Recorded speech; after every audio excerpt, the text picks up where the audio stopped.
Through the hot red tides of sin. This is Faith Blind Council. Everything is within. You create the light. We are one. That's it. Hey! Hey! Here we are. It's been a while. It's been a hot minute. Like that shitty Stain song. God damn it. Yep. We're just starting there. We're starting at the bottom Great. so we can go deeper. Like if rock bottom had a basement. Kind of. That's Yeah. where we're at. That was also made out of rock bottoms. Yes. If I ever opened a gym, it would be called Rock Bottoms. You ain't opening no gym. Yeah, I mean, look at me. It'd be like it would only exist to make Planet Fitness look good. Yeah. There's no equipment except just one like hand compression thing, just a stress ball, and the rest of it's just a buffet. Also, there'd Mirrors also, everywhere. there'd also be a barbell, but no weights to put on it. Right. You just have to lift a 20-pound belt. So I had a roommate before we get started. I had a roommate once that was like wanted to get in shape, so he bought a single dumbbell, How much did it weigh? 25 pounds. 25. All right. A single 25-pound dumbbell, and he couldn't lift it. Like he couldn't curl with it. Oh no. And so he just gave Start up. big. He gave up, and he just had a 25-pound dumbbell. Well, I mean, everybody needs a doorstop that weighs 25 pounds. As far as I know, he still has it. Well, yeah, he spent good money on that. Yeah, right. Just in the trunk of his car somewhere.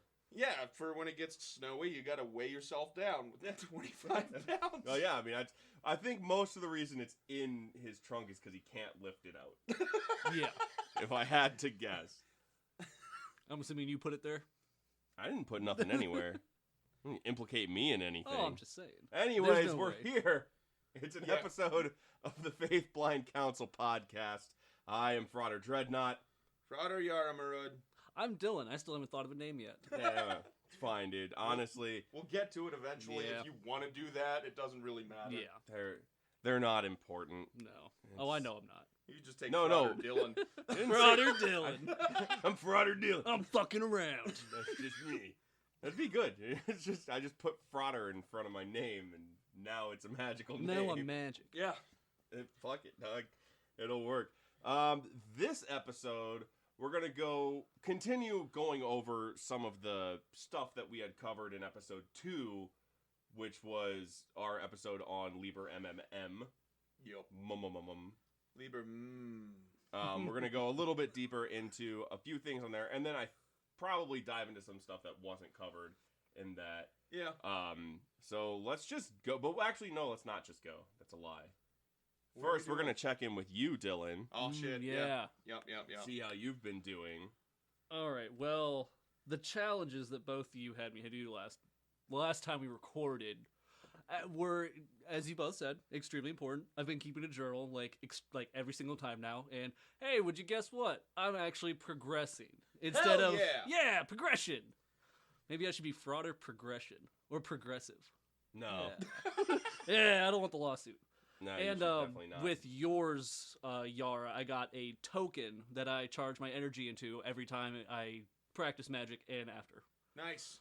So I'll charge it up. Use Is my it- magic? And it's a little like I think it's a chess piece of it's just like a little Hungarian soldier chess piece.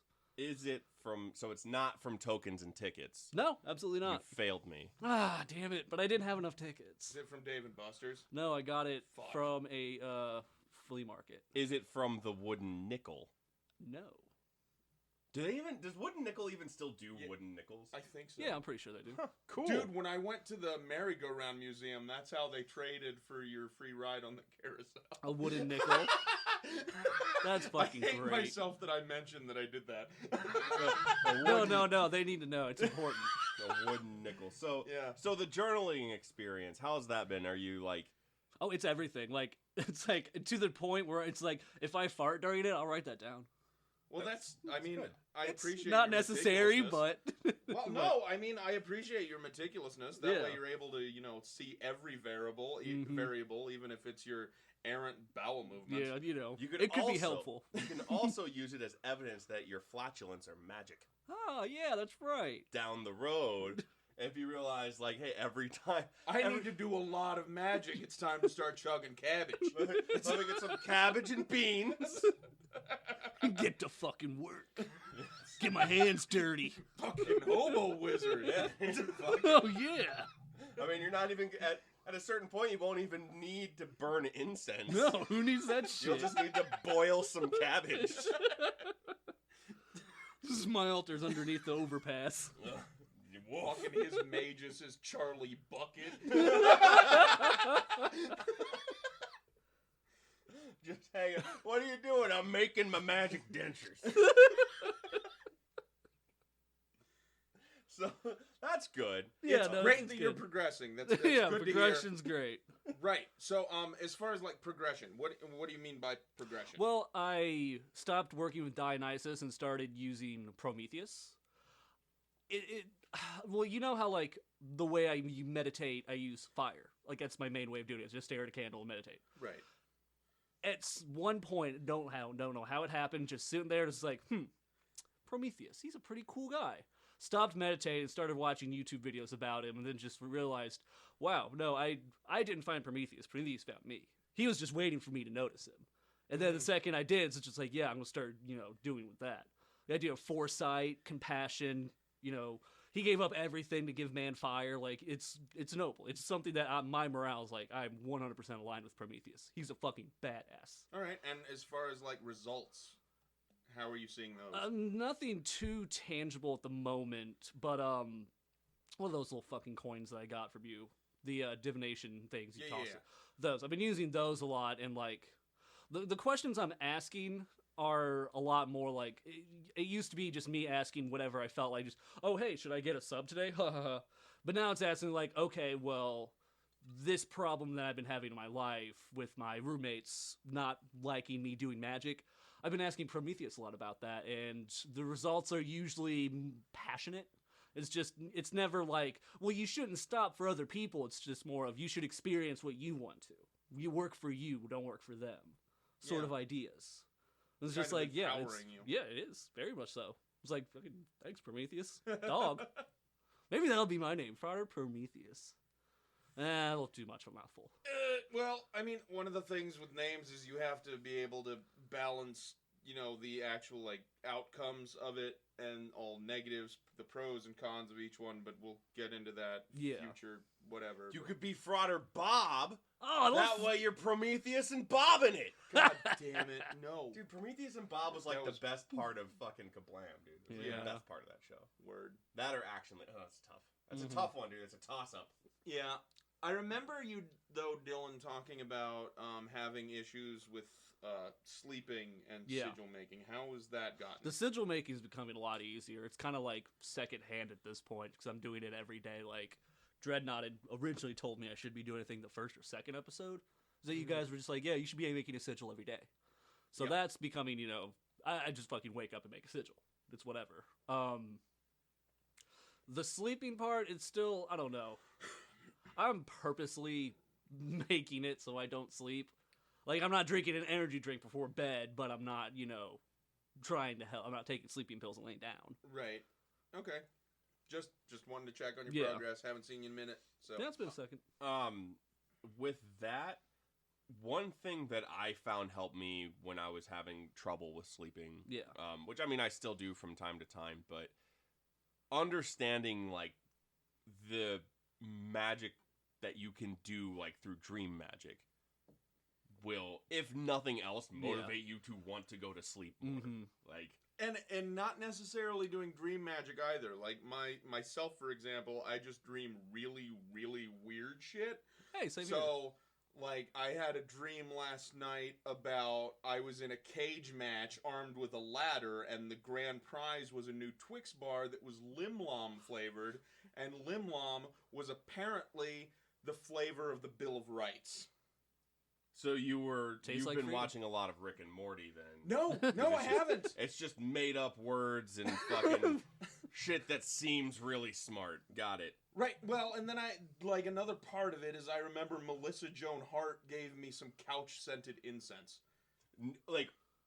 Current Melissa Yes. Joan Hart or like Yes. Clarissa Current. Explains It All? Current Melissa Joan Hart gave me couch scented Hey, incense. how's she doing? She's all right. She had a whole line of different couches. I was given green couch in an old people's home.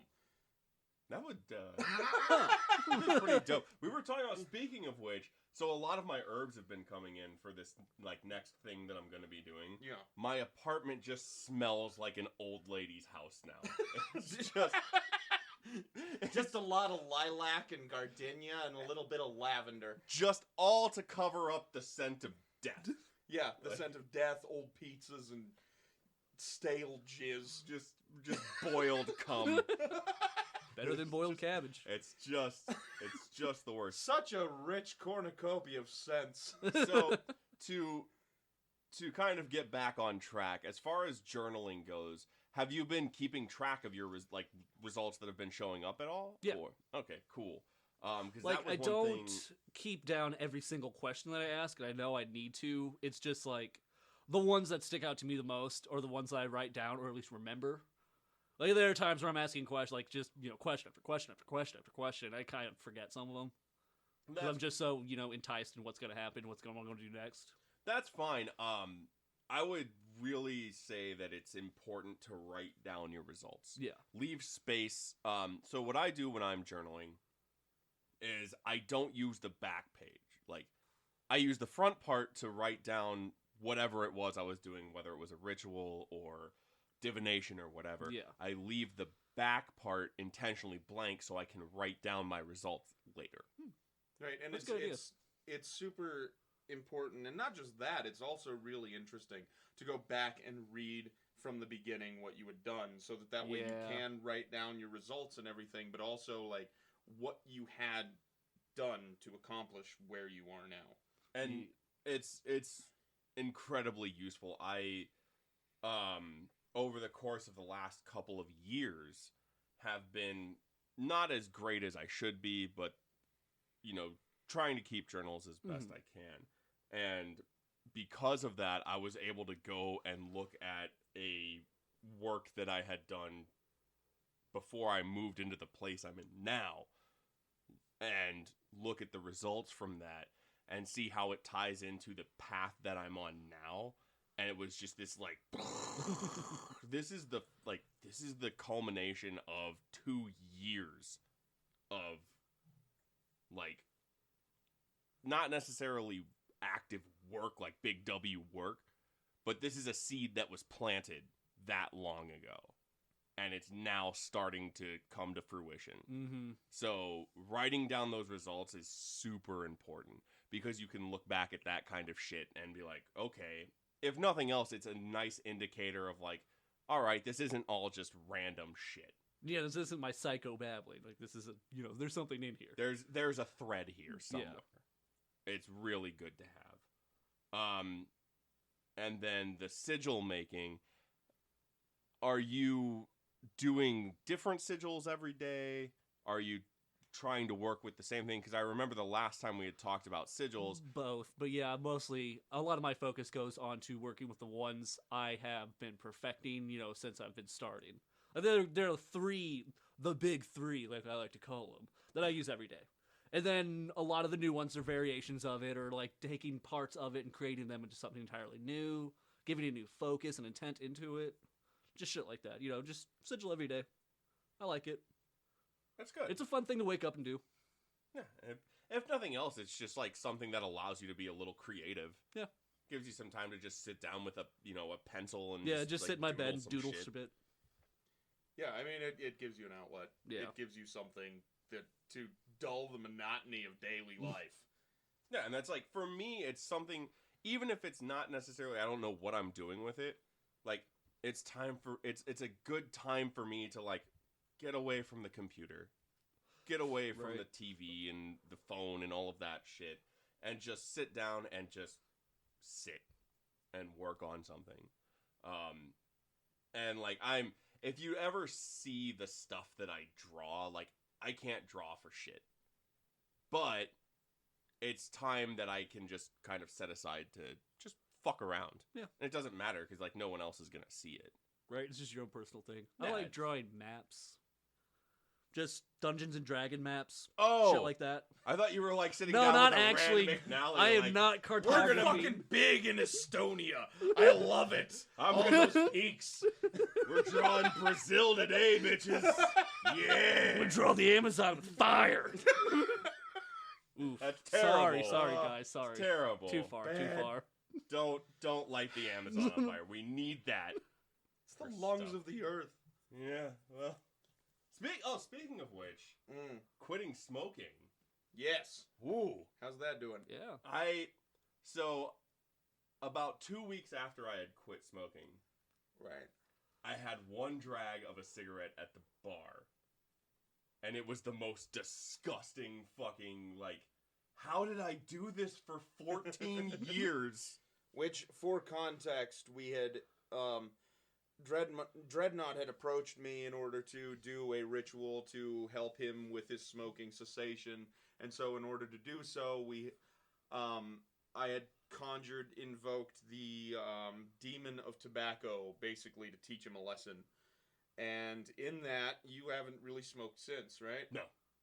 I had that one drag of one cigarette that was like 2 months. Something like that, yeah. What was the demon's name again? Because I was Horrible. present for that ritual. Amiazatan. Yeah, That's- Amiazatan. Yeah, that one drag tasted like shit. was just- He was reminding you, don't fucking affront me. Just the worst, like why? Why did I do this for so long? Ugh. Well. Yep. I mean, don't get me wrong. I quit in a very, very similar way, but there's now and again, especially when like I'm going camping or something, that just sitting around a fire. Since I've done that, there's this habitual thing that's like, I should smoke something right now. There's at least to me anyway, it's just like this drawing, like I should be smoking something right now, but I clearly don't. Well, there's also a difference because there are a lot of rituals that involve tobacco. Right. And there's a difference between like smoking, especially if you do anything involving like voodoo, Right.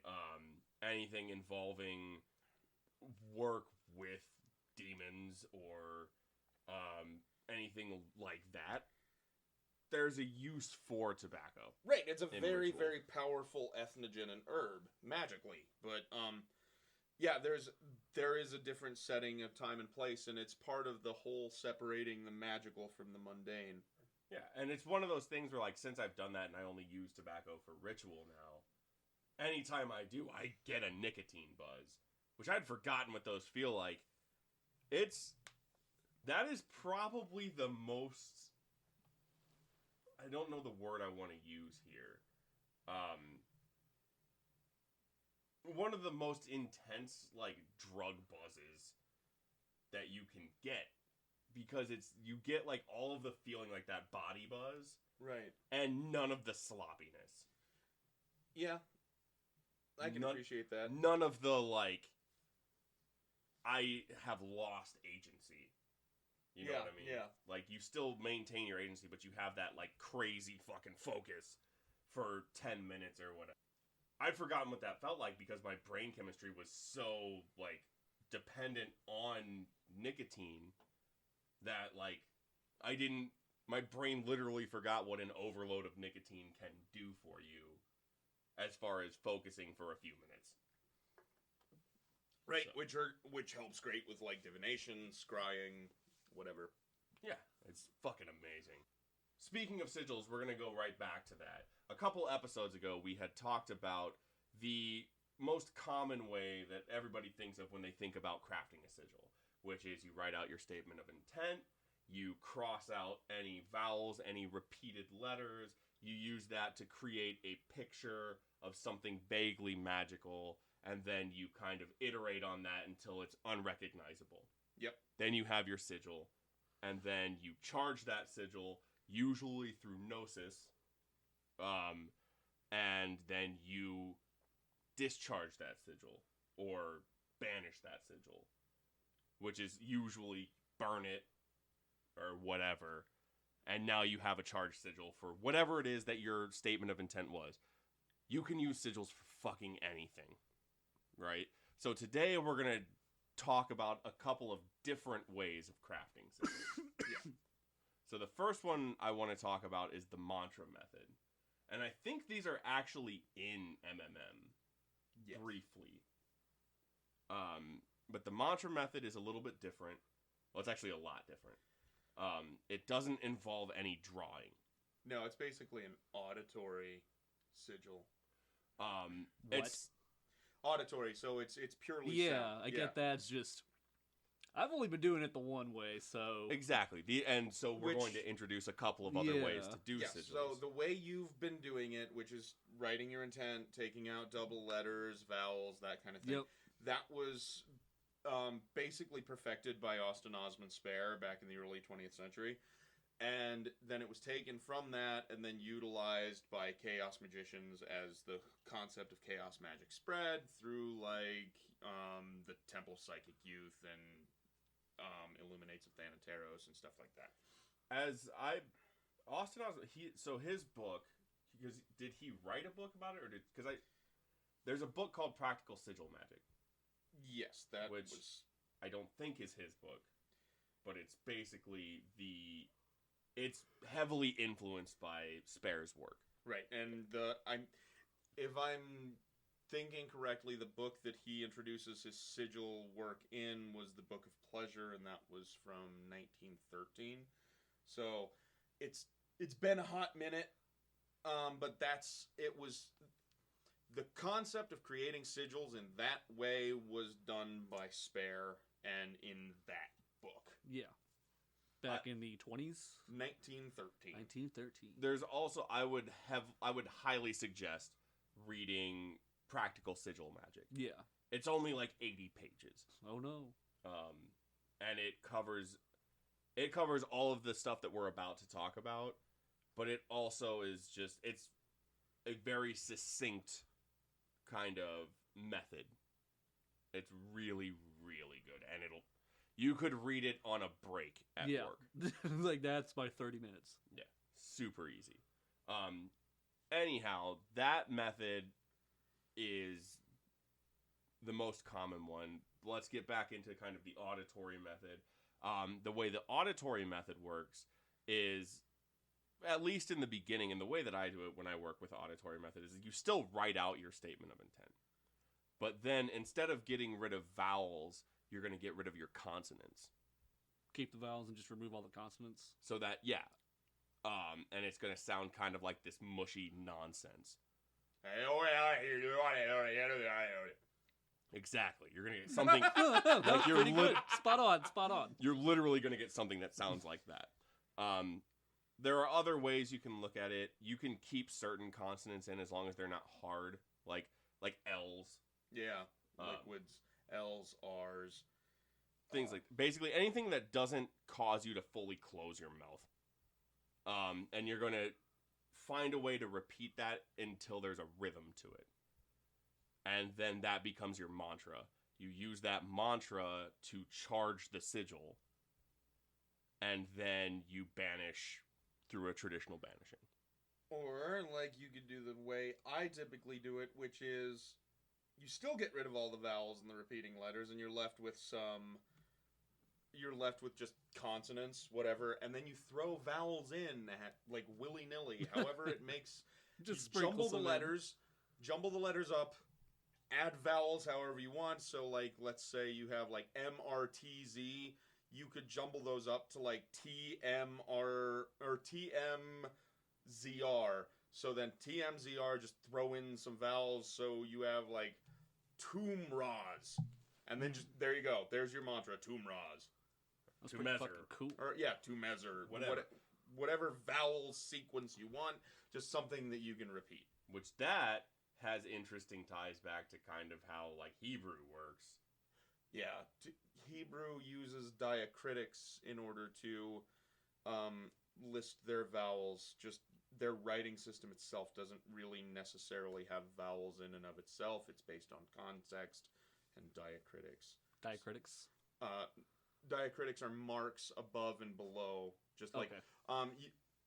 you could see them as dots, as like the caret things, as little like hyphens, Yeah. slashes, whatever. Those are considered diacritics.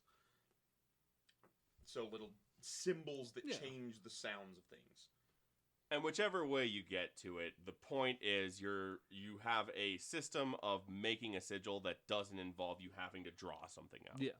It works really well if you're like on the go. If you don't have access to a pencil and paper, or if you need something that you can come up with entirely in your head. Yeah. That's where I find this whole method, like the auditory method, works so well. And it's just like any other method. Yeah. The more you practice it, the better you'll become at it. It's super, super nice. Yeah, like you had said at the beginning, Dylan, how you're just getting into you can draw a sigil fucking quick as hell. Yeah. It's the same sort of thing. Yeah, just something that I get to try when I go home. Mm-hmm. Oof, Just roommates are going to love that one. Just fucking make sound that represents your intent. The third method is the pictorial method, which the pictorial method is I'm not as familiar with it. I don't use it that much. What about you, Yara? I mean, I use whatever comes. Like, as far as sigils go, most of the time, whenever it's like, okay, well, you need to come up with something for your intent. What I'll do is it depends on what I'm using it for. Yeah. Sometimes it's something like with the auditory, I'll want to carry throughout the day, so I could just idly say the mantra while I'm doing my daily work. But if it's something that I want to focus intent on, it could be something that I actually draw out. I could incorporate that into whatever I want. I could actually, like, I know people who paint pictures based around sigils, who create works of art based around sigils. That sounds like something I'd probably like to get into. Taking my sigils and just making art around it. Yeah. Fuck it. Right? Yeah, and you can create things like what are called hypersigils. And hypersigils are basically very, very intense sigils that carry over time. So by creating a hypersigil, it's something that you put a lot of interest into that carries and focuses more than just one intent. Yeah. So one often given example of this would be Grant Morrison's comic, The Invisibles. That was a hypersigil. Never heard of it. I'd suggest reading it. It's a fantastic storyline. I say, first of all, it's just a good comic. Like, Yeah, right, just flat out. really good series. Good read. But basically what had happened is Grant Morrison, the creator of it, had created a character in the comic that was a sigil representation of himself. And as the comic carried on, there would be certain things that he wanted to happen to himself that he would put that character through. And then that thing ended up happening to him. Oh, that's so fucking cool. Right, and then that would be a hypersigil because it took place over a long period of time. There was a lot of effort that went into it. That's one method of doing it. You could create hypersigils in lots of other art-affected ways, like music or sculptures, whatever you want to do. So I think the term hyper can be a bit confusing when you talk about a hypersigil. It's not that, like, this is a crazy powerful sigil. It's that it's more complex. I have, like, a hyper-sigilized version of myself that it doesn't necessarily represent an intent, but I use it if I'm making a wordless spell, for example. I use that hyper-sigilized version of myself to represent any aspect of myself that's going to be in that wordless spell.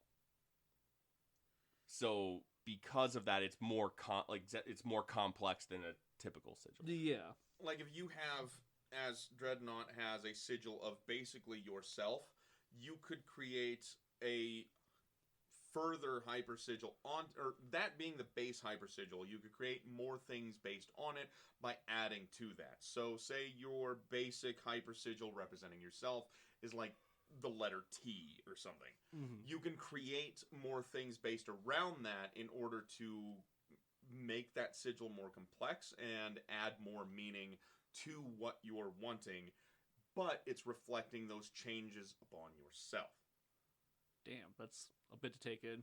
Stacks on stacks on stacks of sigils. Yes.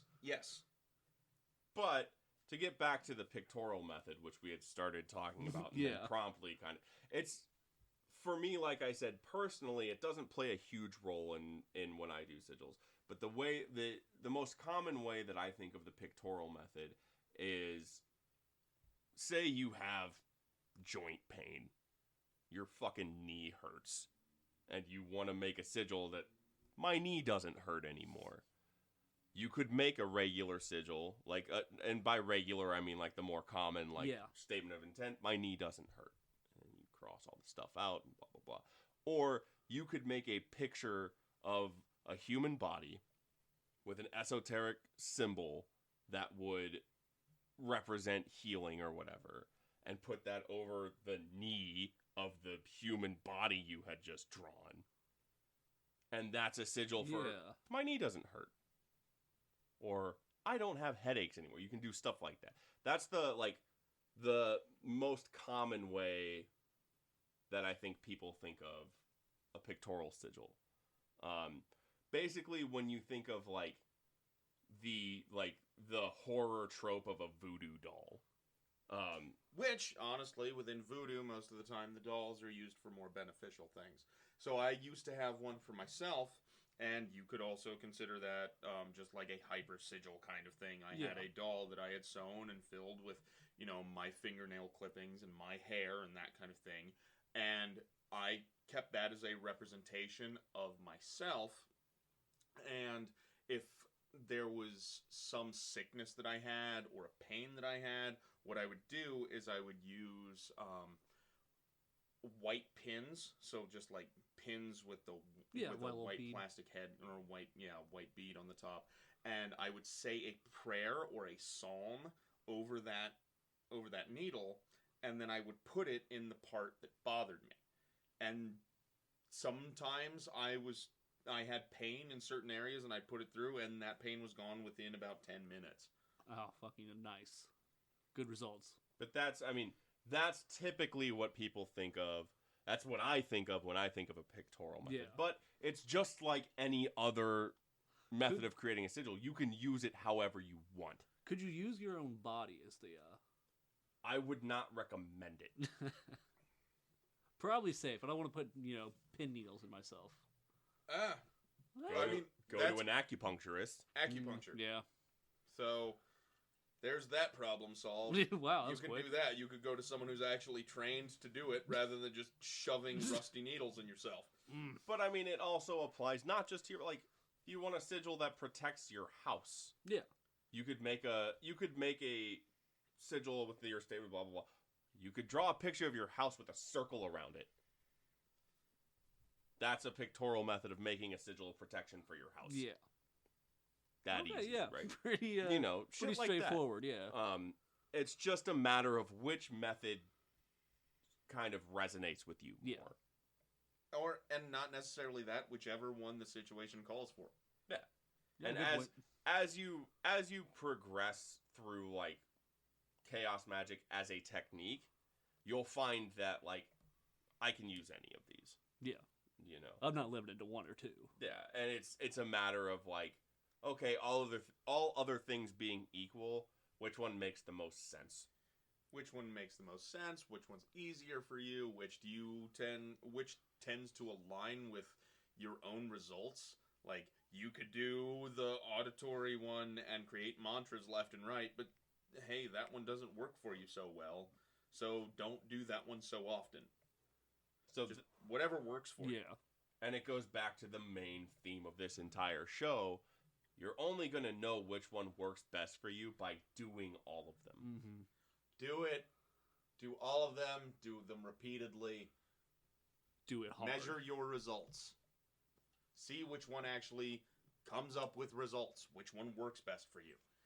If it doesn't work, don't do it. Stop wasting your time. Yeah, exactly. And you are just like I don't know. It's hard to find different ways of saying the same thing. Yeah. It's a straightforward message. Just, if it doesn't work, do something else. See if that works. If that doesn't, fucking keep moving on. Right. If it does work, do something else. Yeah. See if that works too. Move on. Yeah. It's the same with any artisan. You need to have lots of different techniques under your belt. You can't be doing the same thing over and over again, because then you just become stale and it loses its sparkle. And it'll help you to communicate with other practitioners, right? Yeah. If you to look at kind of an information model way of things, right? If the only programming language I knew was Java, you can solve problems with it. You can do plenty of things with Java. But if I don't know Python or C++ or whatever, it's going to be harder for me to communicate with people who work primarily in that. Mm-hmm. So it's good to have a well-rounded toolbox.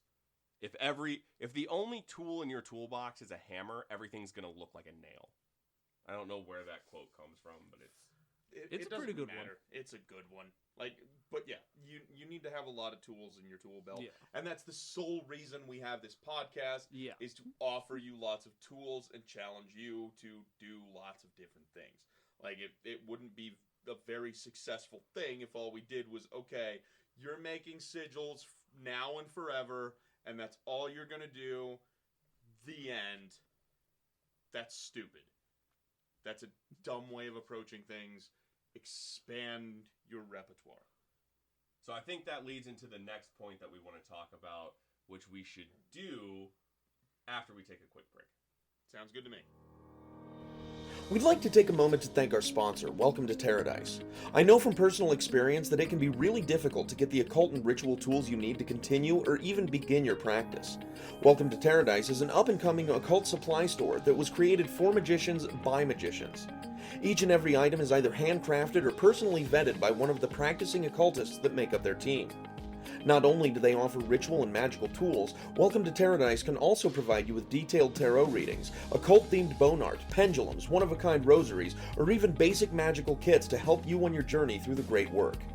Welcome to Paradise is looking to build a community of magicians, whether veterans or novices, that seeks to help other practitioners hone their craft regardless of their path. So, if you're on the lookout for ritual materials from hoodoo to Wicca to left-hand path and more, or if you're an artist that's wanting an outlet for their occult or magical themed goods, be sure to check out welcometoparadise.com.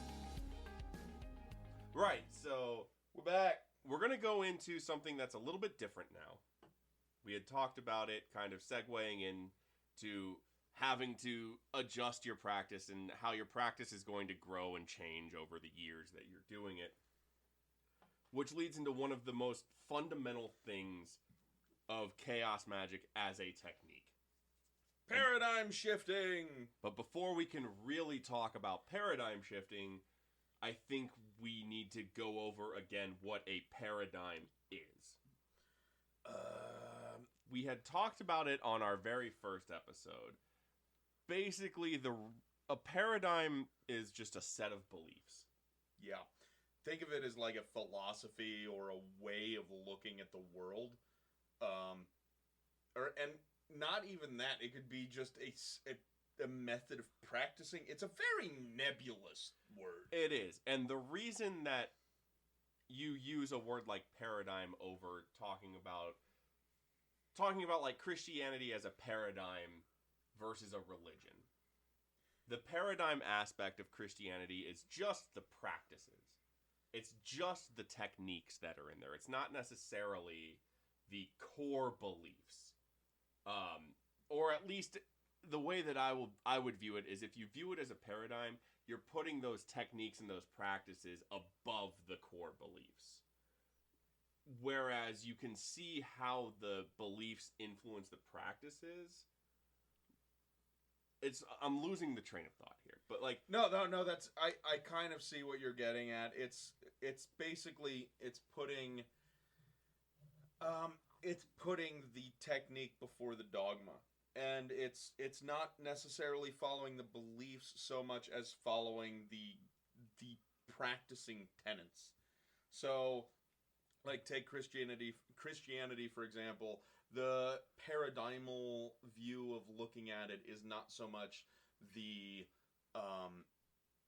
what is it, the Nicene Creed, where it's I believe in God the Father and it's more like the physical practices of it. So like within certain practices, carrying a rosary, saying prayers, having saints, Communion. Communion is another one. Just it's practices, not so much as beliefs, but that still kind of falls under the umbrella of paradigm as well. Dogma was I think a really good word. Yeah. For that, rather than beliefs, because beliefs are important, but the dogmatic view of them is not so much as important. Right. So like prayer. Prayer is probably the most common ritual in Christianity. In a lot of religions. And the way that prayer works in Christianity is the crux of it is the belief that you are talking to God. I mean, it's not just Christianity, it's every single fucking paradigm. Like with me working with, right now, clothotic death, I still pray to the deity that I'm working with. I still sit down and I'll say prayers. Granted, it's slightly different than Christianity, but it's still a verbal communion with a higher being. I do the same thing with Prometheus. I thank him for fire every time I use him. And that's true. The thing is, I would say between, like, you know, prayers that you see in, like, esoteric practices usually involve, like, there's a big involved thing with it, right? Comparatively. Like, when you're a kid and you're taught prayer, there's no, like, physical component to it. At least in most, like, the way that most people think of Christianity, it's you bow your head and you close your eyes. There's not like you have to be holding this thing and it has to be at a certain time of day and it has to be, you know. There aren't the components to it, no, and that falls within the dogmatic beliefs, because within Christianity, the deity is ever present, omnipresent, like omniscient, all of that noise. Like, it doesn't matter. Like, you can just do that. But even that still exists within other paradigms. The only difference is by partaking in a component or a particular method of praying, it's more honoring that deity. Yeah. It'd be like the difference between, praying on your bedside versus doing communion every time you have to pray to the God. Yeah. But I think, like, practically speaking, right, as far as looking at just the rote technique of prayer, the way most people are taught it in Christianity, it's just bow your head, close your eyes, and talk to God. There's not like you don't have to do a 7-fold conjuration.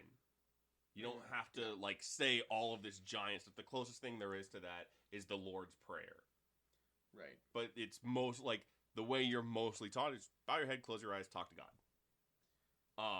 And that is, like, super useful. It's a super good technique because it doesn't require anything but belief and intent. It doesn't require, you don't have to have a special robe. You don't have to have a sanctified statue. You don't have to have incense to burn. That shit is nice. It makes God like you more. Yeah, it's in the Old Testament. You gotta, like, set fire to a cow or something. Well, yeah, but that's just because people like their steak. Yeah. And I don't blame them. No. Anyways, that's paradigm, right? Paradigm is looking at a belief structure from a pragmatic point of view. Right. Using it as a set of tools, as a set of different practices. So, for example, switching between using a rosary within Christianity to prayer candles and voodoo. Yeah, prayer candles and voodoo. It's similar, yeah. Or using the fucking mala when it comes to Buddhism or Hindu. Or, yeah, just they're very similar practices, but they have very different structures Yeah. altogether. And, like, you can boil it down and it still makes sense. Okay, so with the rosaries and whatnot, within Christianity, you have prayers that you repeat over and over again, like you have the Hail Marys, you have the Our Fathers. Those are essentially mantras. When you jump over to Hinduism, saying the prayers on mala and saying those mantras, it's the exact same thing. It's a method of saying things to the point where it doesn't really make sense, and it gets you into a Gnostic mentality. Mm-hmm. And so once you realize the practical use of it, they become interchangeable. And that's what paradigm shifting is at its core. And it helps you to build your tool bag. The more that you can shift between different things, the more you're going to pick up things that make sense to you. That being said, not every paradigm is going to have everything. You're not going to connect with everything in a paradigm. Oh, of course not. No, and there are lots of different techniques that exist in different ones that, might call to you. There are certain things that exist within, say, Norse mythology, such as upon gathering, doing something like a toast and boast, or something like that, with a horn full of mead. That's something that doesn't exist necessarily in other paradigms, but it's something that you can take and adapt and work your own way so that way it does work for you. And, customize it. Make it your own. Like, kind of, you have this kind of gelatinous space that is your practice. You can put these different things in and kind of mold around.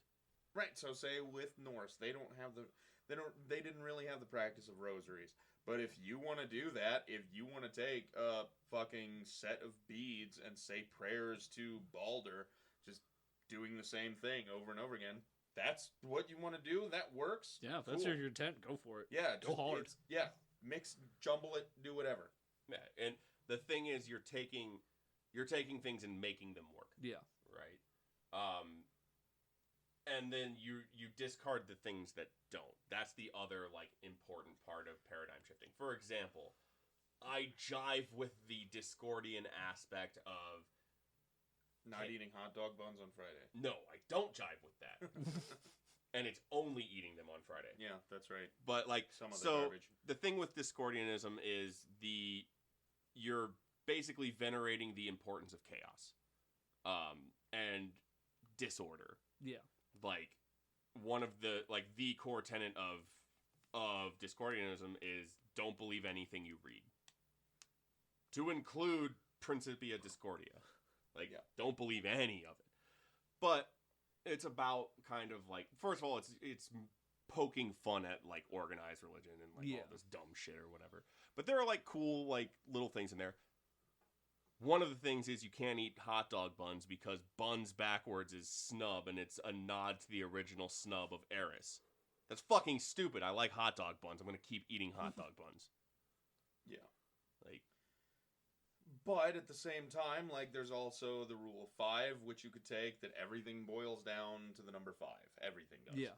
Or the example that I like to give is, discarding those things that don't work, is take Kabbalah, for example, and the Sephirot, and seeing the Tree of Life and all of that, and the Gematria and their numerology. That works for me, but that doesn't mean that I'm going to start living kosher, because I really like bacon cheeseburgers. So good.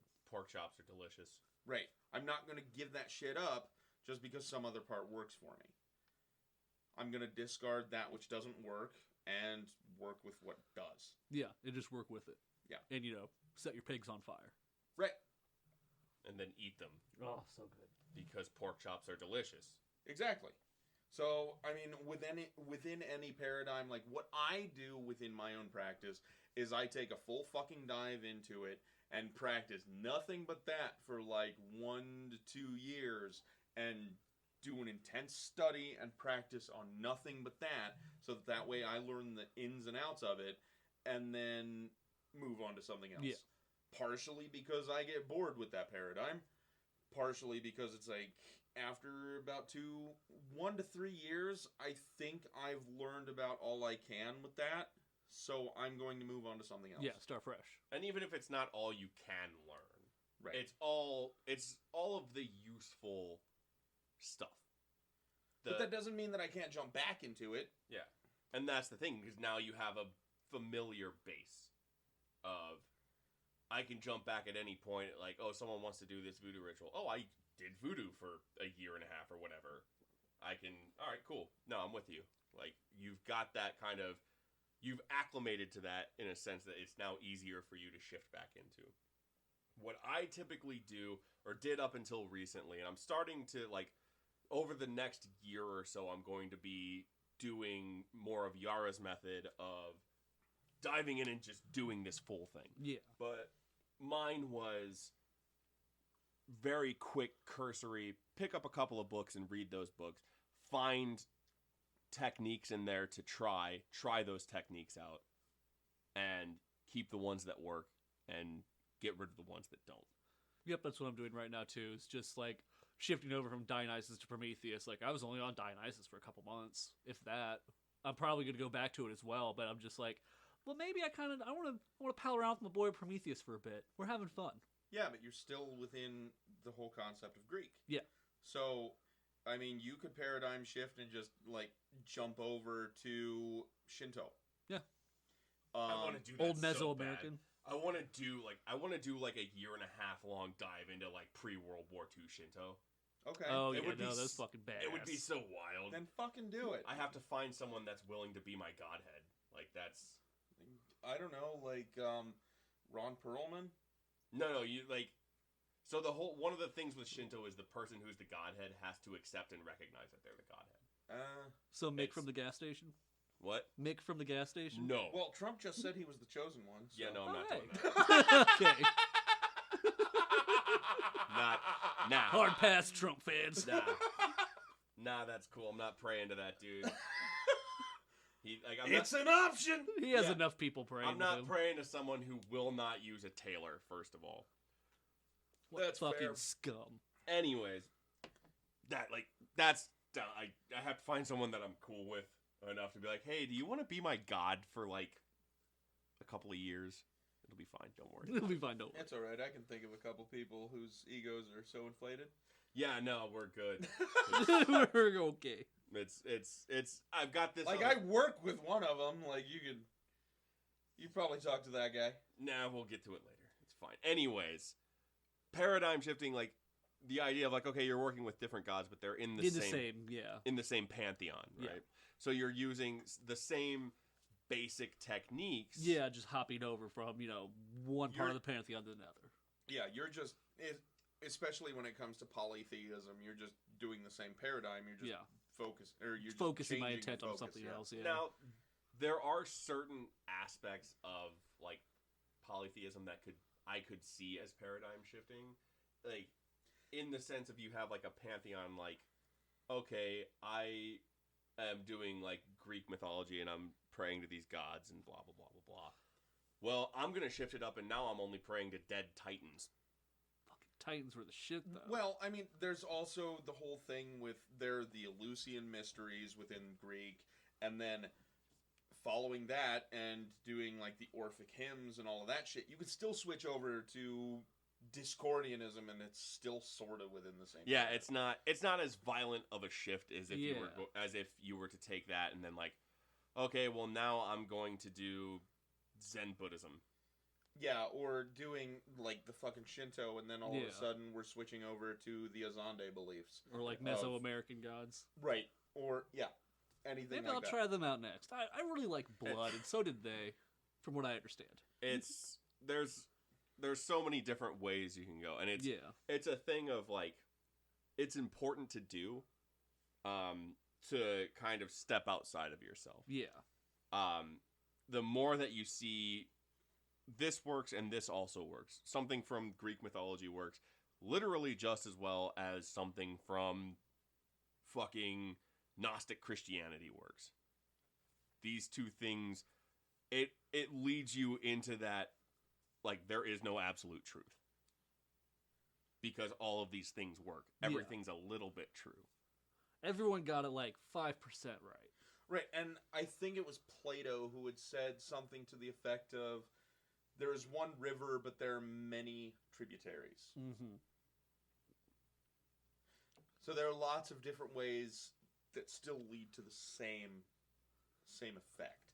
Same truth, if you want to see it as truth, same outcome, whatever. Yeah. I mean, personally, to me, there is no absolute truth. It's just what I make it. I'm very evidence-based, so I do what works. If it doesn't work, I'm not going to fucking do it. Yeah. It's a waste of my time. Yeah. But it's a practical knowledge of, like, I know this doesn't work because I tried it, and it didn't work. Right, and it still all boils down to that. Like, oh, how do you know it doesn't work? Well, did you do it? Did you try? Right. Did you actually spend the time to do it? If you didn't, then shut your mouth. Like, actually do it and let me know if it worked for you. Well, and a really good example of that is going back to when we opened this conversation up, Christianity. I think it's safe to say that anybody growing up in the Midwest, like, you had a Christian upbringing, and then being esoteric, you rebelled against it. You're not my real dad, Jesus! Like, you know, maybe, however, but you got away from it. Yeah.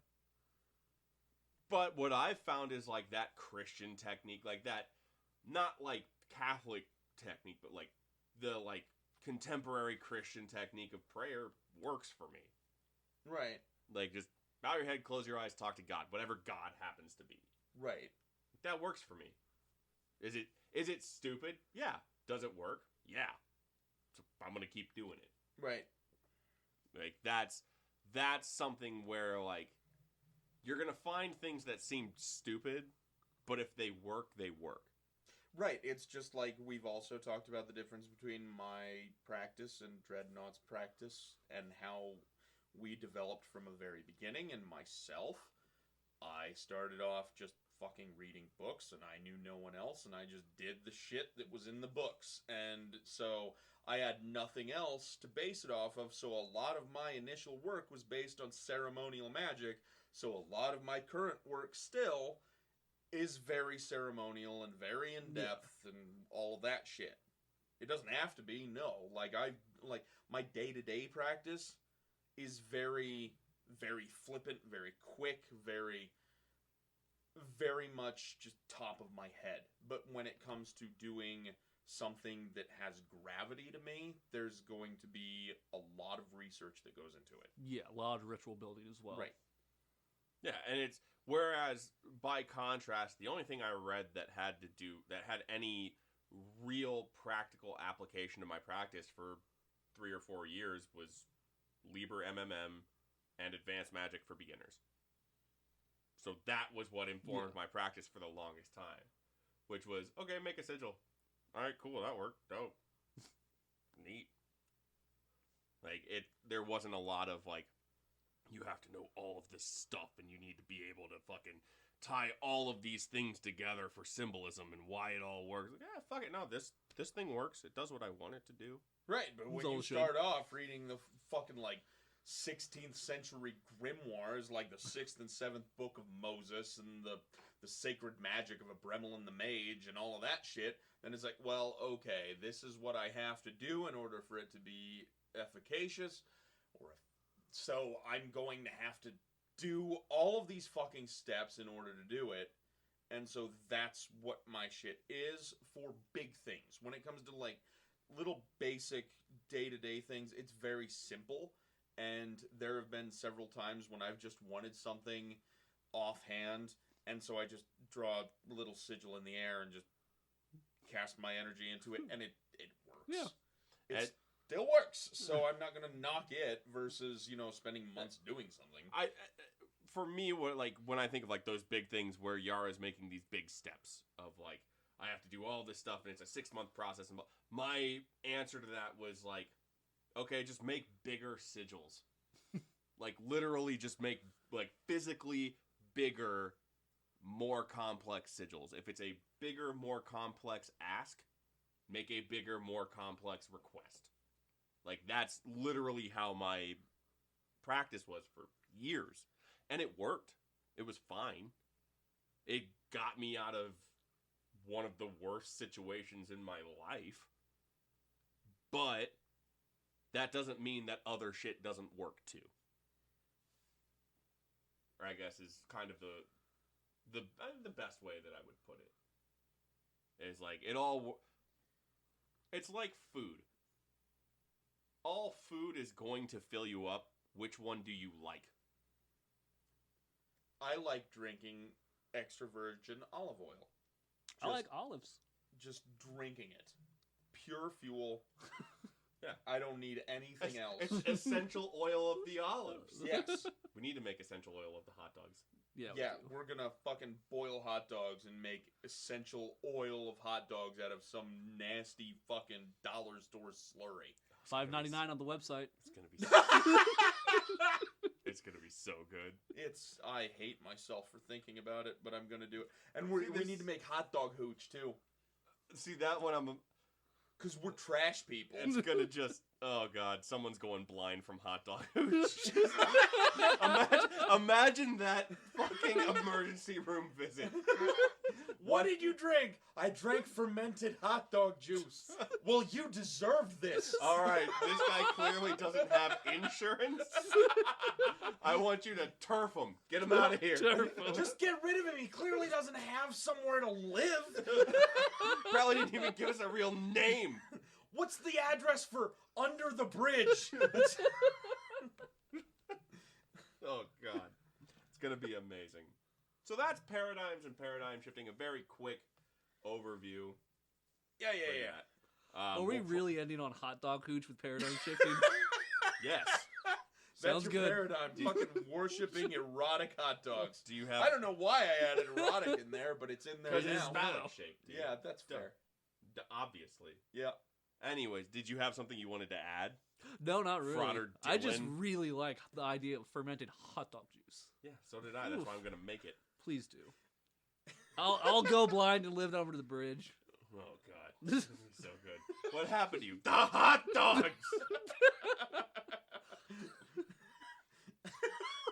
And then you spend the rest of your life wondering what decisions you made to lead you to go blind. You know from drinking exactly hot what dogs. you don't need to wonder. You know exactly what it was. You drank fermented hot dogs.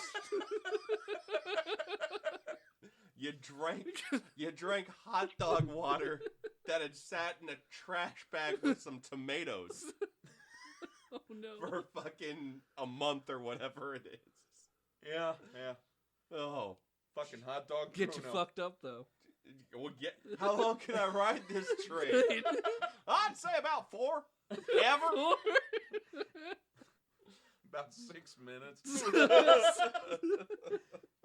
The rest of your life, Doug.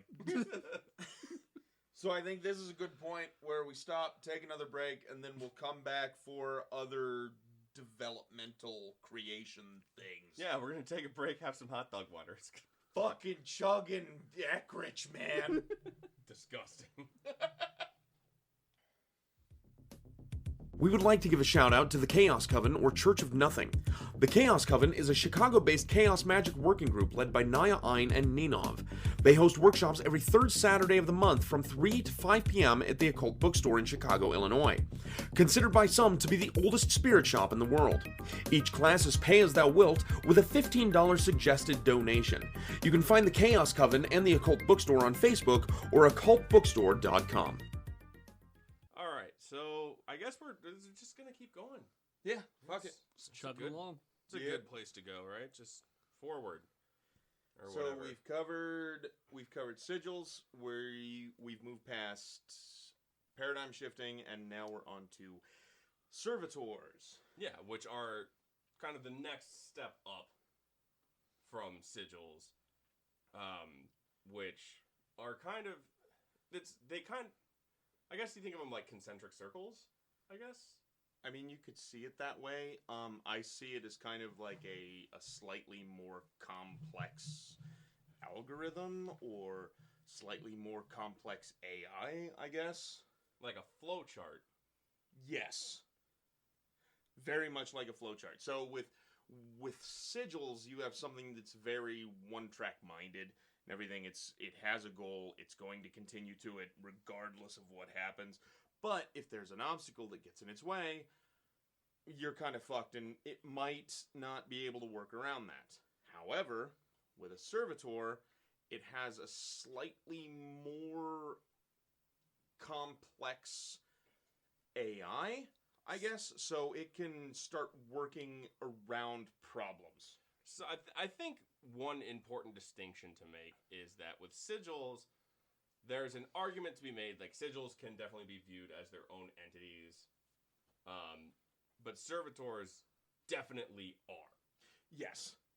Sigils, not necessarily. I don't view a sigil as being its own consciousness. Right.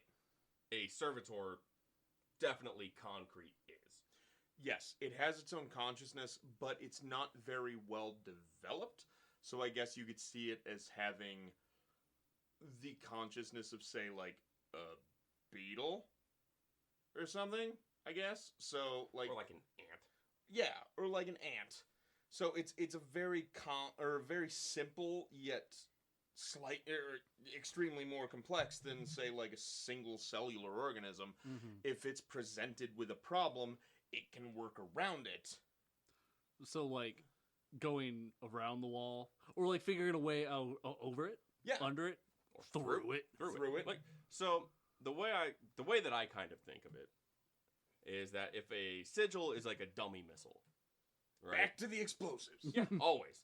If a sigil is like a dummy missile, you just fire it off and it just goes until it hits something. Straight line, and blows it hits something. up. A servitor is like a bunker buster. Like, enough that it can, like, It can get penetrate? It can get through like those simple problems. Yeah.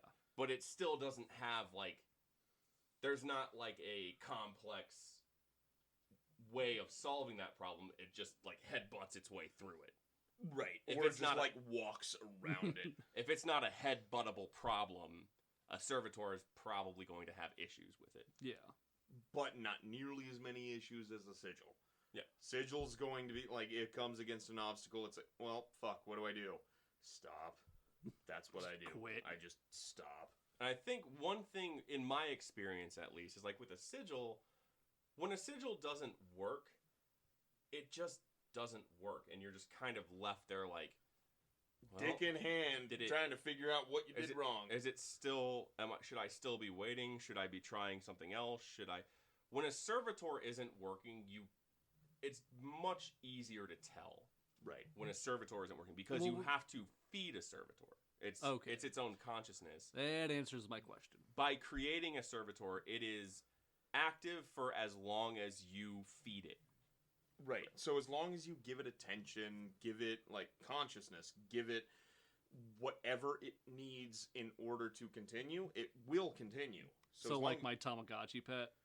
Very much in a so. sense. Yeah. It's a pretty apt analogy. Yeah, like, you know, It's about as smart as a Tamagotchi. I pet it, I feed it, it does its thing. Like, my Tamagotchi stopped existing about, like, 15 years ago. So, You know. yeah, because I stopped feeding it, stopped paying attention to it. It's, like, it long dead. But, I mean, it's an apt analogy from the standpoint of, like, what is the purpose of a Tamagotchi pet? It's an entertainment device. Yeah. It's very simple. There's not, like, a lot of complexity to it. No, it's as complex as you put food in its mouth and it smiles. Yeah. But there's not, like, it's not like playing, I don't know, whatever the newest fucking Pokemon game is or whatever. Like, how much more complex that is as an entertainment system. Or, like, that, like, a servitor is very simple. It's a easy, one thing, one job, go. Yeah, it's given a task, it completes its task to the best of its abilities. Right. And from there, you move on one step further to an egregore. And an egregore, like our boy Skafuckle. Like Skafuckle. Yep. Much like Skafuckle, has its own will. It will accomplish the goal however it sees fit. Even if, like, I don't want it to in a certain way? Exactly. Like, it will just do what it deems best? Yeah. So you're creating, with an egregore, you're creating an entity that has a task to complete. Yeah. It's a task-oriented thing. So it's going to do what needs to be done to complete that. In an egregore's consciousness, that is the most important reason. So It has a reason for existing. It has a reason for living, unlike the rest of us unlucky fucks. We just do it because we do. So, for example, like with Skafuckle. Skafuckle's reason for existing is to, like, facilitate this podcast. Yeah. In Skafuckle's consciousness, this is the most important thing. Yeah. And it's going to do whatever it can to help it. And That it means, will. if that means, oh, guess what? Dreadnought, you just lost your job. Because now, Skafuckle thinks the best course of action is for him to only pay attention to the podcast. Yeah. That's it. And so, yes, it can be kind of a pain in the Or- ass. To get even more macabre of, like, oh, they need money to be able to do this stuff for the podcast. He can get an inheritance if his grandma dies. Well, I Oh, loved my no. grandma, but this is I have money now to further this because it will find its own path to do it. Yeah. It has its own will, and sometimes that sucks, but I mean, it is what it is. I mean, And- sometimes it works out pretty well. Sometimes you lose a grandma. It's, well, I mean, it's funny until it's not. Yeah. Like, it's really important. This is why it's really important to have a razor sharp statement of intent. Yeah. Really know what you want. Because if you have just like, oh, I want this to happen, and you create an egregore, the egregore's going to get it done. Might not be in the way you wanted, but it's gonna get it done. Might be in a way you hate. Yeah. So, like, be flippant at your own risk. Right. Understand what you're doing with the egregore. Really, before making it. Like, Whiskafuckle, love him to death. He might do something I don't agree with, but hopefully it's not as bad as killing my grandmother. We can hope. Yeah, but we can't tell him not to. Now, the other important thing with an egregore that differentiates it from, like, a god form is egregores have a kill switch. Yeah. You end an egregore by, again, kind of like the Tamagotchi thing, stop feeding it. Yeah, you just ignore it. You stop whatever it is that you're putting into it, stop doing that. Right, and it's kind of the same thing. It's shown up on the internet quite a lot. Another word for egregore is tulpa. Or like Which- a thought form. Yeah, thought form. It's shown up on several like different websites. It's also shown up on the movie or on the TV show Supernatural. Tulpa is a thought form. It has its own will, but it only exists through your thoughts by people feeding it with their thoughts, and that is what it That's what an it egregore. is. Yeah, by the minute you stop paying it attention, by ignoring it, by not giving it any energy whatsoever, it stops existing. But that's part of the reason why some egregores have existed through time, because they've been written down. So you get things like the Goetia. True. Depending on how you look at it. Yeah. And that's where you get into kind of the step up from an egregore is a group egregore. Like our Skafuckle. Yeah. Yeah. Skafuckle is a group egregore the three of us created. So in order to effectively end Skafuckle, all three of us would have to stop. And now, not just that, because we have broadcast the existence of Skafuckle, Mhm. everyone who has ever heard of Skafuckle has to stop thinking about Skafuckle. Yeah, about that.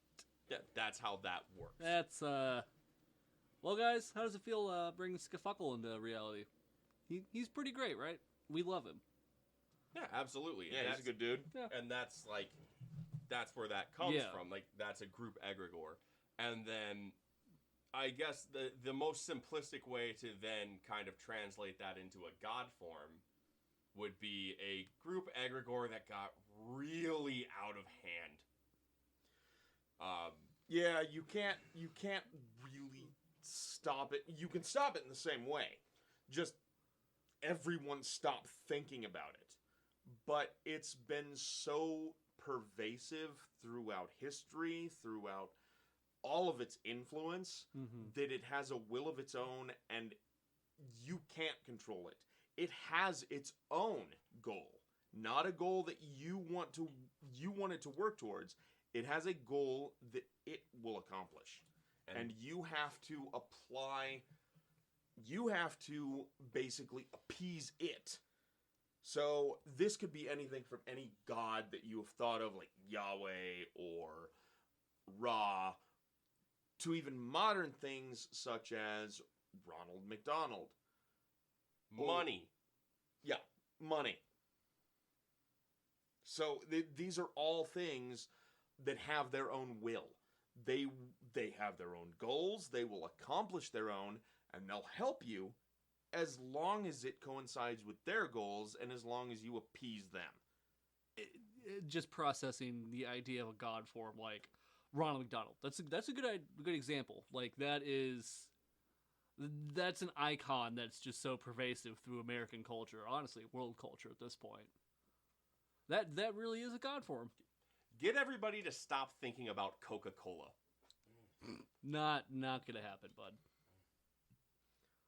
You can't. Yeah, it's just not possible. Get everybody to stop thinking about the New York Yankees. Oh, that's not very hard. Seriously? Because we can be very serious about it.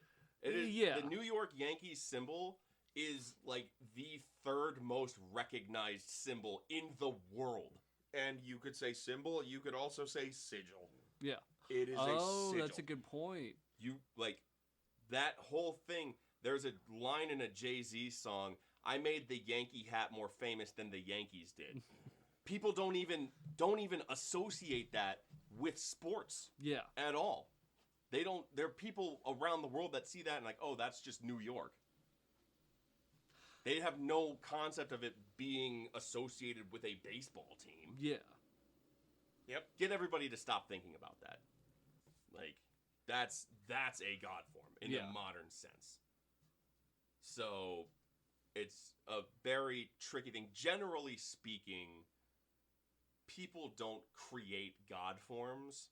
They consult them. But obviously there are exceptions. In much the same way as you've been consulting Dionysus and Prometheus, these are god forms that you've been coming to, like, deal with. And they have their own sigils, much like the Yankees have their own shit, or Ronald McDonald has the fucking golden arches. They have their own sigils to call upon them. So, like, that's like, the very important distinction. Yeah, between god form compared to Servitor? Servitor, and Egregore, yeah. Yeah, like those are... Servitors, Egregores are generally something you create. Yeah. There are Egregores that just kind of are, like, lost Egregores. That, like, people created, didn't really kill, for lack of a better term. Yeah, didn't properly dispose of. That are just kind of out there, just doing shit. Yeah. No one like, really doing their purpose. Essentially, you've created a consciousness. Yeah.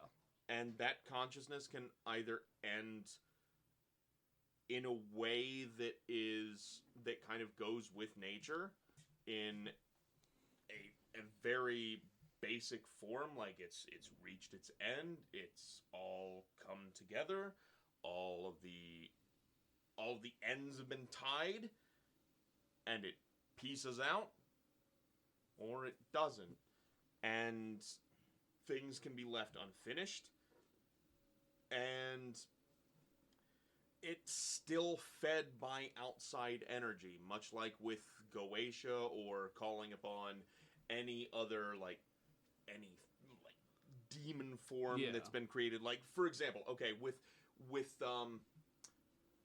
Ouija boards, one of the entities that has been called forth and all of this shit, it hasn't existed before Ouija boards, has been the demon, quote unquote, Zozo.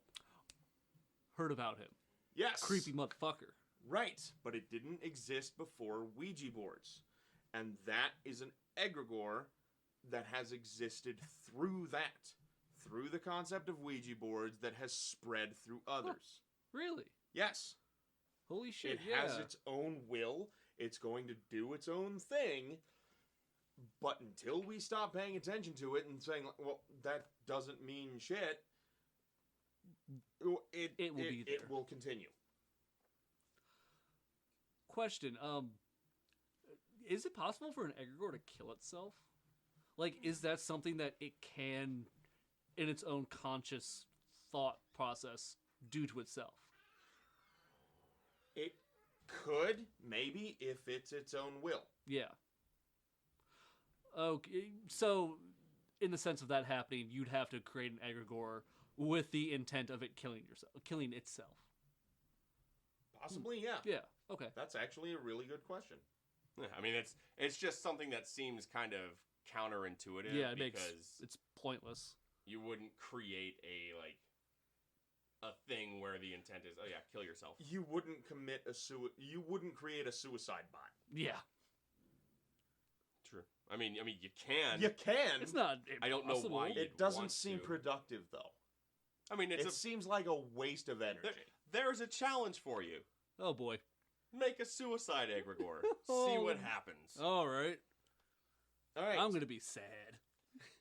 So now we've moved on to challenges now. You can create a suicide egregore, or we can just go so far as servitor. Yeah. I think. Yeah. So create something. Before we get fully into challenges, Yeah, we yeah. should talk about how to create these things. Like that would probably be Right. smart. Right. So, lots of methods of doing so, such as with the sigil creation, creating a mantra based upon an intent that becomes its name. Start treating it like an actual thing. Start giving it energy. So for the tulpa egregore thing, Yeah. one way of creating that, start treating it like an actual person. Start talking to it. Start every time. Okay, so for example, over here on this candle, I have a sigil that is my family's egregore. It is for my wife and I and any potential children that we have. If we have any issue, we consult this egregore. Yeah. It is something that we constantly build upon. And all we have this sigil, it has a name, and all we have to do is just pass by it every day. We give it offerings, we light its candle, we pay attention to it.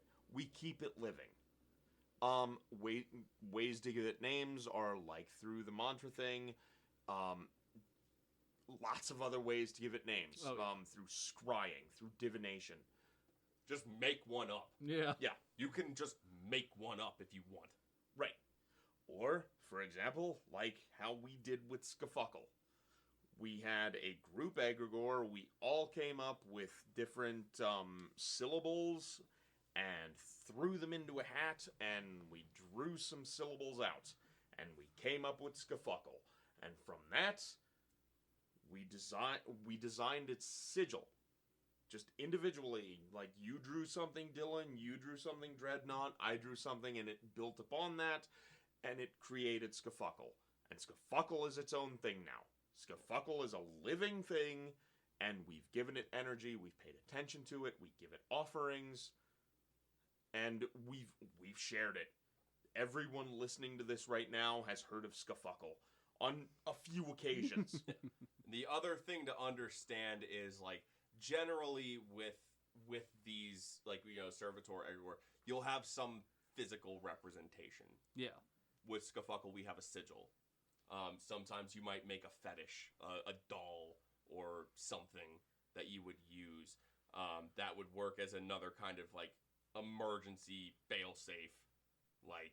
I need this thing to stop working, destroy the fetish. Yeah. But again, that's as long as you're the only one who knows it. Us destroying Skafuckle sigil isn't going to do a goddamn thing Not now. a fucking thing. Because other people have heard of it, other people are spreading it, other people have thought of it. So it is added to the energy of Skafuckle, which we can go ahead for the show notes for this. We'll throw up the fucking sigil for Skafuckle. Which I'll say this, he's really good for organization. No, absolutely. Like, he's helped us as disparate as our schedules are. He's brought it together and we've tried so hard to make it consistent for these first couple episodes, but now we're finally starting to get it in a way, like, we've discussed this, we've brought it all together so that way it's going to come out consistently. Yeah, like... Yeah. Thank you, Skafuckle, for helping us with that. Super, super useful. Yeah. But he's just a pal. And I would go so far as to say, like, with creating a Servitor, an Egregore, and even creating a Sigil, they're very similar. Yes. But as the complexity goes up, you have to realize that you are creating a living consciousness and act accordingly. Right. As the complexity increases, how much attention you give to it increases. Yeah. Like, a sigil, you completely forget that you have done it. You have tried to. You completely forget that so that way there's no lust for result. But when it comes to Servitor, an Egregore, you want to constantly think about it so that way it keeps working towards its goal.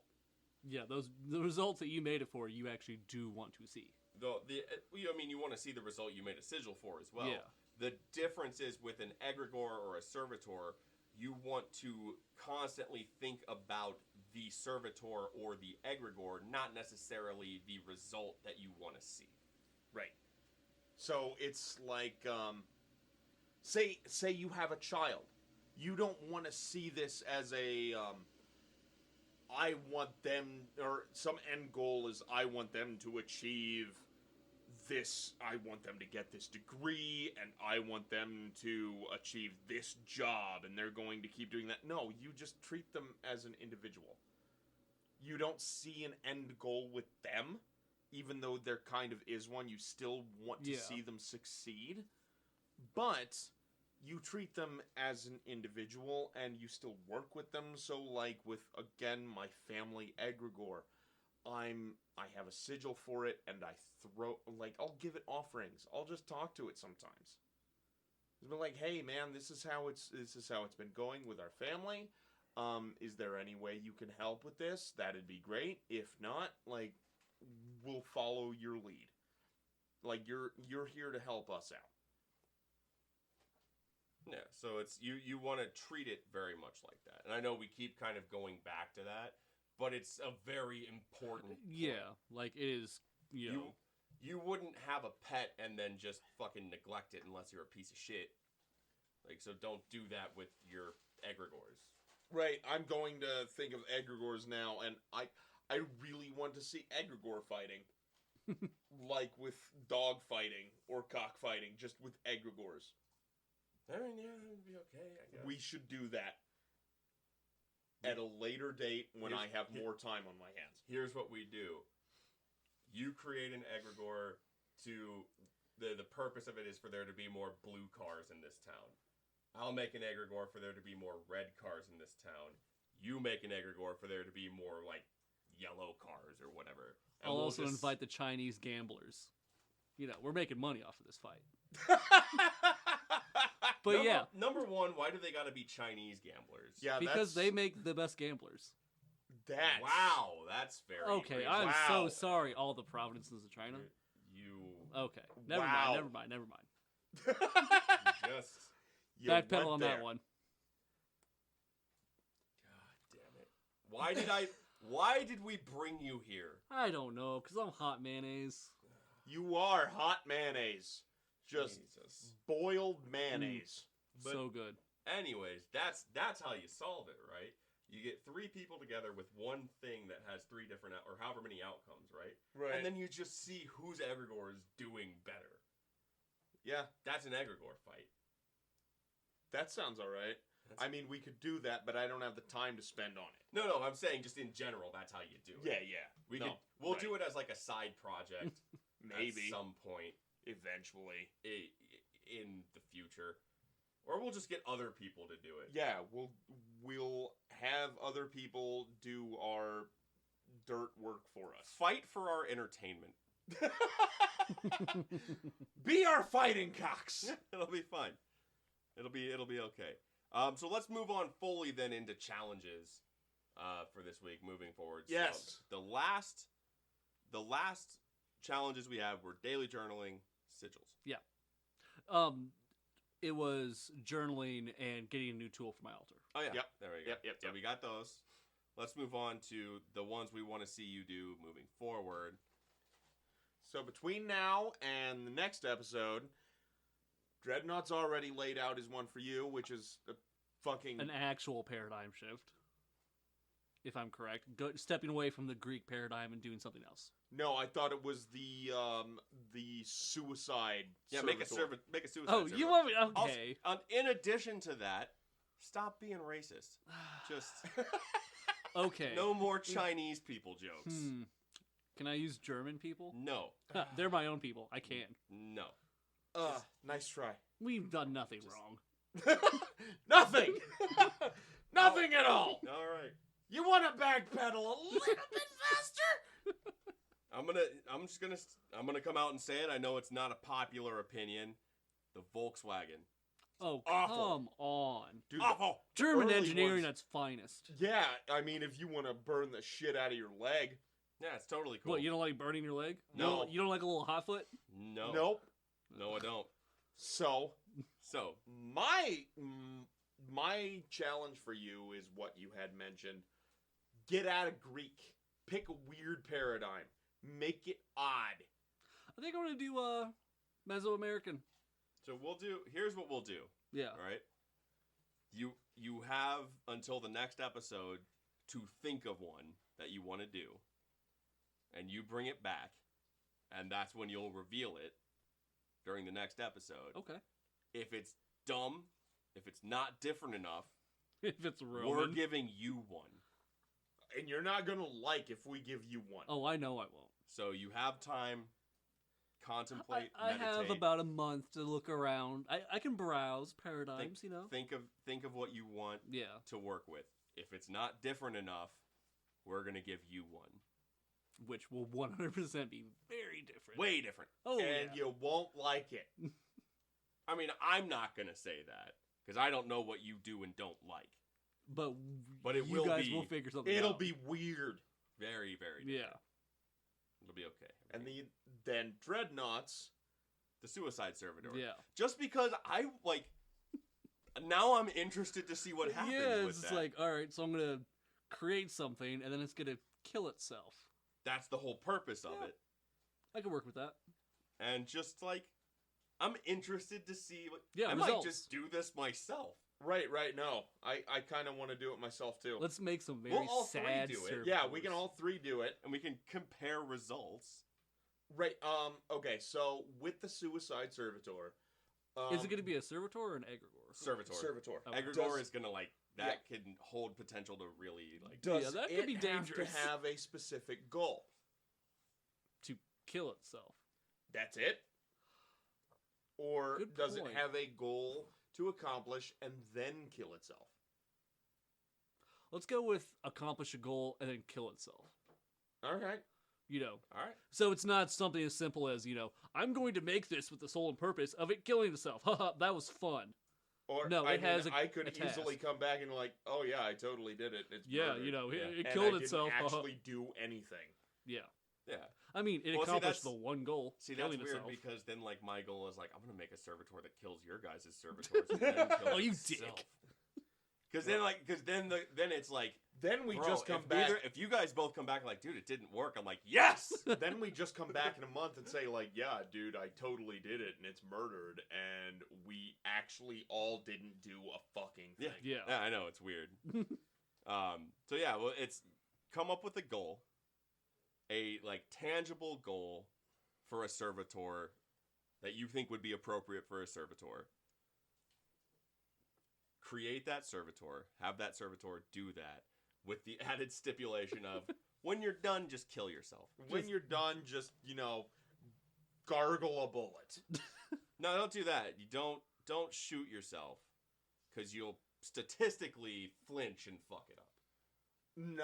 Not if you go the Cobain route and just fucking spray it out right. there. That's fair. You can't go wrong when your entire head's the target. You can't go wrong with 12 gauge. What do you got? Some 12 gauge aspirin. Anyway, so that's the trick, right? You've come up with a thing that's a tangible result, something you think would be appropriate for a servitor. Yeah. Create it and record the results. And we'll see what happens Sounds good. on the next episode